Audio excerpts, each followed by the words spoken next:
the executive director of the Lincoln Arts Council, over the years I've learned that there is so many research studies that talk about how important the arts are to our human lives. And that has been the focus of a lot of our work. For instance, researchers in Philadelphia at the University of Pennsylvania, they determined that if kids are involved in the arts, that it leads to better civic engagement. They learn more, that it affects the poverty rate in a community. Those are really kind of important things to think about and to know as we try as a nonprofit organization in our community to deliver on a promise that we will do great work for our community. So there's those kinds of research studies. There's hospitals across the country that are using the arts in the hospitals for the staff and for the clients, because being involved in arts projects helps the healing process. So I know all of those things, but today when I was asked to speak, I decided I was going to focus on what I know from my heart. And so that's what I'm going to talk about. I was born to my parents, of course, Dick and Maxine Van Horn, back in 1957. And I was so fortunate. I had 3 older brothers who loved me, and I was born into a family of entrepreneurs. So one of the things that I have to say is that I was so influenced by my mother, a wonderful mother, and she had a ceramics business when I was a little child. So I would help her pour carefully these molds that we would then have set. We would take the mold off, and there would be this object. And so I learned about processes and how you start at point A and you get to point Z. And that always involved my dad doing china painting on the ceramics. So I was lucky that I got to learn about the process of working through things at a very early age. My mom used to knit Argyle socks, and I remember once saying to her, "Mom, go buy some socks."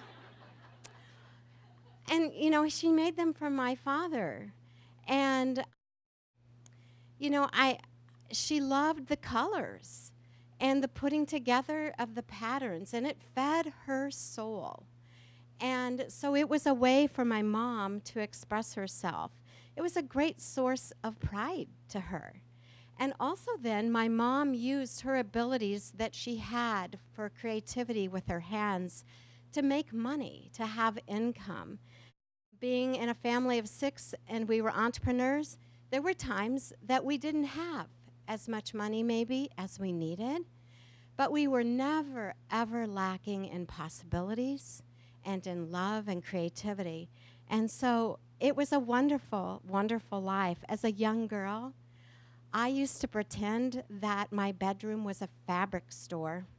I would take my mother's scarves out of her dresser drawer and wrap them on a piece of cardboard like they were in the fabric store. And most of you won't remember this because you're not as old as I am, but there were these really cool machines at the fabric store that you would run the fabric through, and there would be this little meter on it that would say, Lori, do you remember this? It would say how many yards of fabric you had bought. I made one of those gadgets out of a shoebox.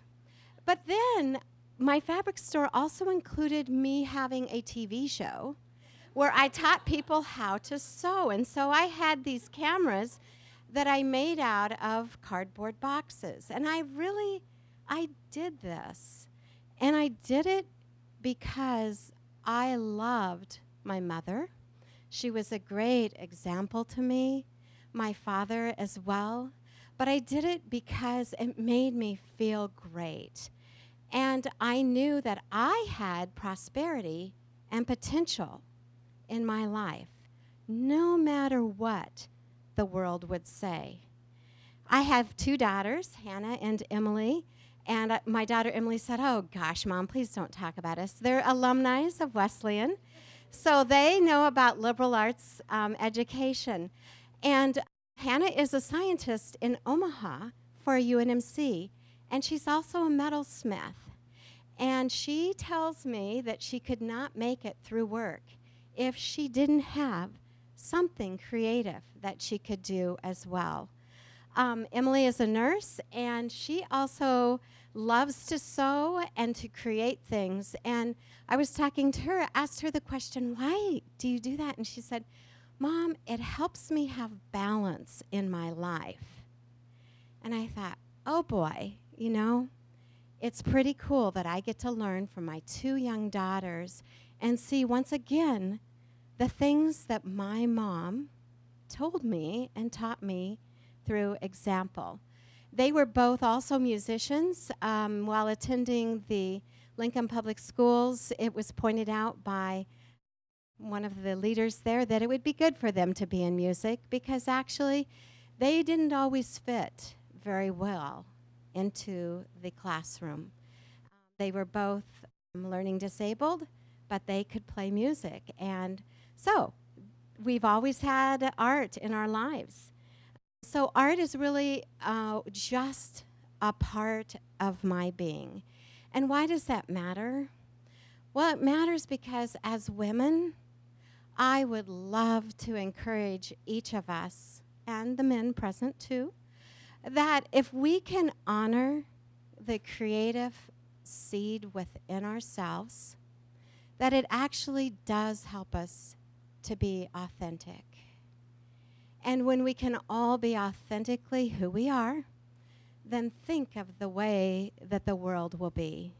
Because instead of trying to be someone else that you hope that they like, people will like you because you are being you.